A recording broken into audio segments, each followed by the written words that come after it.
As an example, many Americans have read studies and heard media reports about this drug chloroquine, which is an anti-malarial drug. Chloroquine, now this is a common malaria drug, and it's shown very encouraging, very encouraging early results.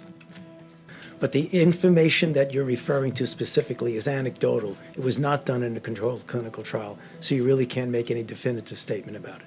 Right now, there's no drug that looks like it's proven so overwhelming in early stage clinical trials that we can say it's highly promising. We're going to be able to make that drug available almost immediately. I don't want to speculate about a timeline at this point. So this will take some time. I think the good news coming out of this press conference is that they're prioritizing looking into those drugs and studying them so that hopefully someday soon we can know if they're useful. We want to do that in the setting of a clinical trial, a large, pragmatic clinical trial, to actually gather that information. They've gone through the approval process. It's been approved. It's already approved, as the President said, for the treatment of malaria as well as an arthritis condition. It's helpful that some of these drugs have been out there already, so we have a much better sense of their safety profile, but we don't know how they act in people who have COVID-19 infection. We may have the right drug, but it may not be in the appropriate dosage form right now, and that may do more harm than good. There are promising therapies produced by Gilead, and that's remdesivir.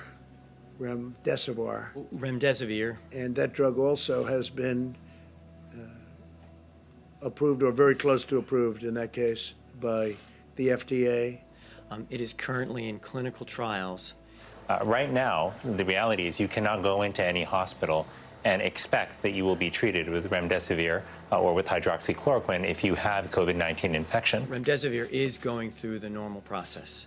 We need to actually know about the safety and the effectiveness, and that's done through the clinical trial process. So you have remdesivir, and you have chloroquine and hydroxychloroquine. So those are two that are out now, essentially approved for prescribed use. And I think it's going to be very exciting. I think it could be a game changer, and maybe not.